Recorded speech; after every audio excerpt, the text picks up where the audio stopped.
Oke, saya di sini sebagai public figure dan ketua Sri Kandi juga, Laskar Merah Putih.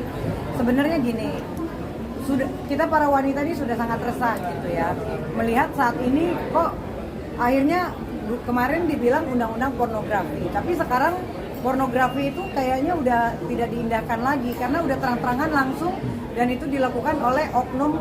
Ya mungkin kita bisa lihat orang yang punya nama, mencontohkan hal-hal yang sebetulnya sangat meresahkan. Karena apa?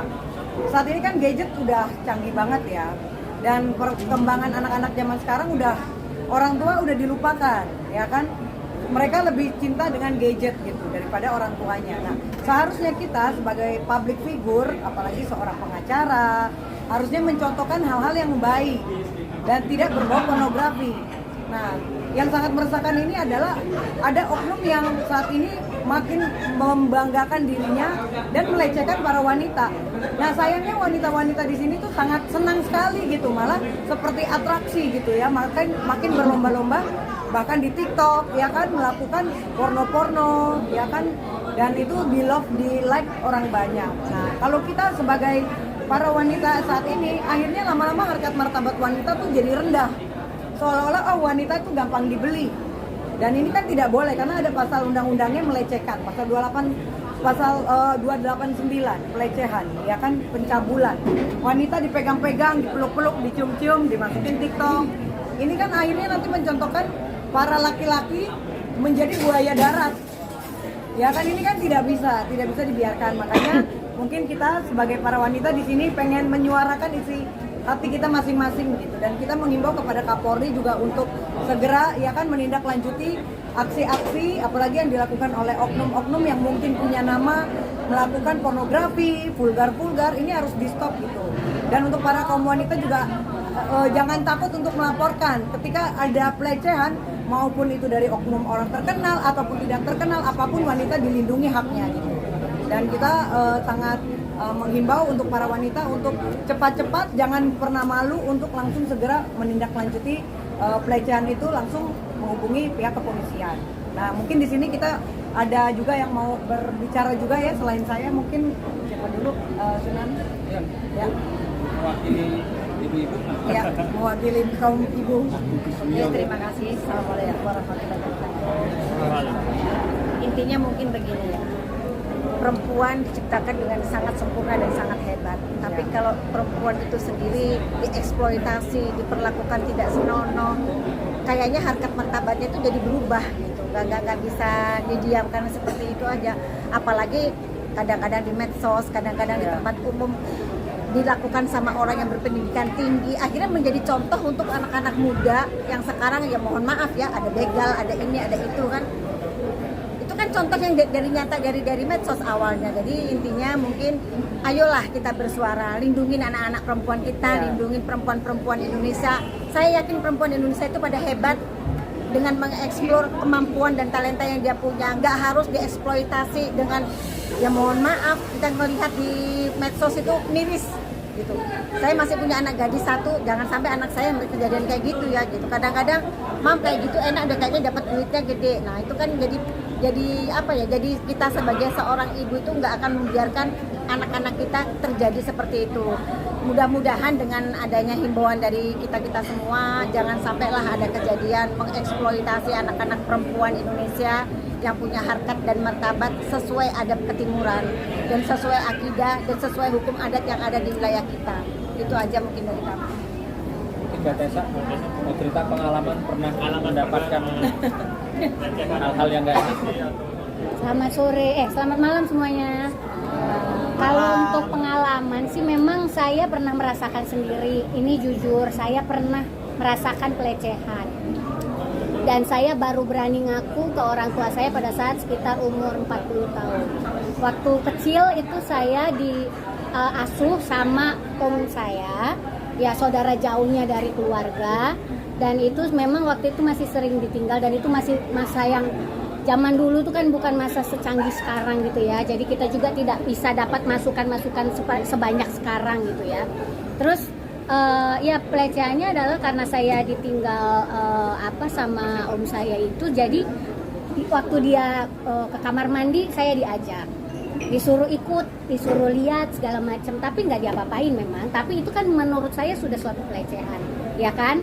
Pernah suatu saat juga ada satu hal yang sangat parah gitu ya, tapi kayaknya kurang baik kalau diceritakan di sini. Cuman itu adalah pengalaman saya yang menurut saya memang kalau kita sebagai anak-anak, saya itu umurnya mungkin belum sekolah, masih TK atau belum sekolah ya, saya lupa. Pokoknya itu, tapi sampai detik ini saya ingat kejadiannya. Berarti segala sesuatu yang kita lakukan, kita rasakan pada saat waktu kecil itu akan terbawa sampai kita dewasa. Apapun itu, mau baik buruk, terutama yang buruk. Nah, kita mau menjaga anak-anak kita, terutama perempuan-perempuan. Mungkin kalau di masa-masa ada satu kelompok yang mungkin mengatakan bahwa perempuan itu harus derajatnya di bawah laki-laki, itu ada satu kelompok, mungkin Taliban, mungkin apa, dan kita tidak boleh belajar sama sekali, membaca pun tidak boleh bisa.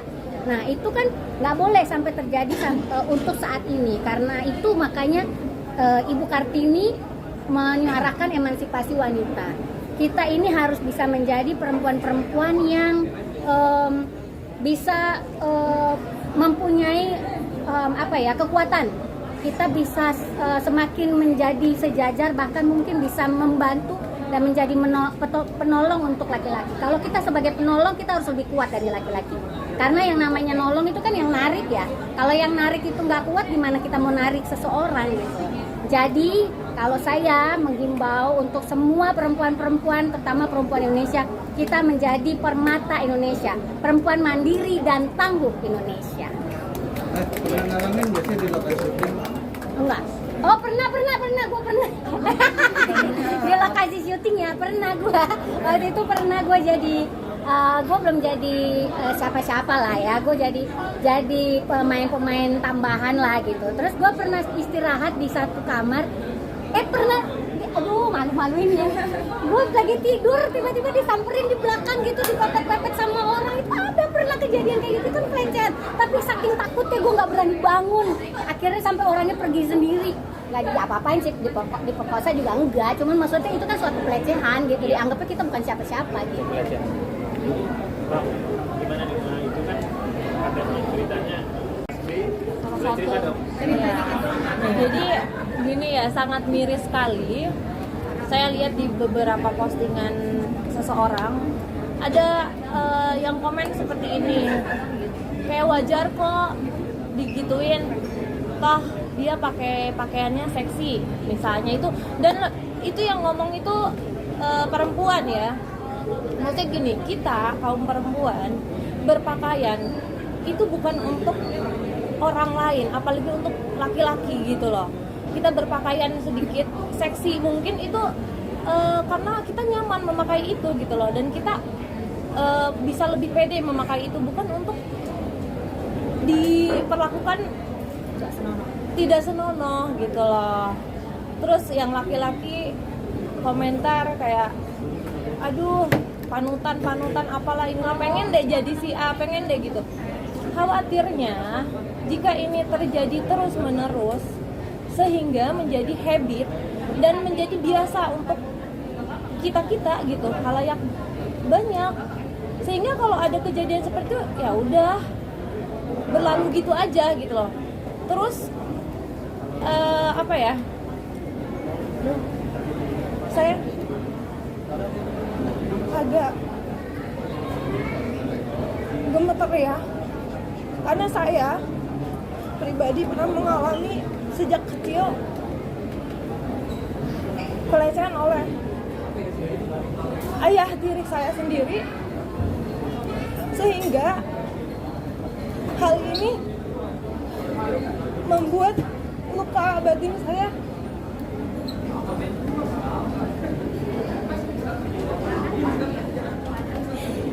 Yang menurut kalian biasa, yang menurut kalian wajar, ternyata tidak untuk sebagian orang.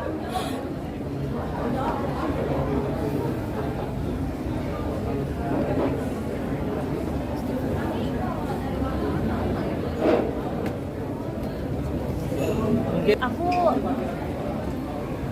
mau berterima kasih kepada laki-laki yang sudah memilih untuk menyimpan sendiri rasa ingin melecehkan apa ya, secara ketikan, entah itu secara omongan, entah itu bahkan secara perilaku.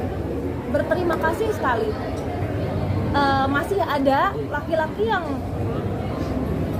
dia memilih untuk menyimpan gitu, karena mungkin dia memandang wanita memang sepatutnya untuk dihargai, bukan diperlakukan seperti itu. Terus untuk wanita juga, mulai sekarang jangan izinkan hal-hal itu terjadi terhadap kita.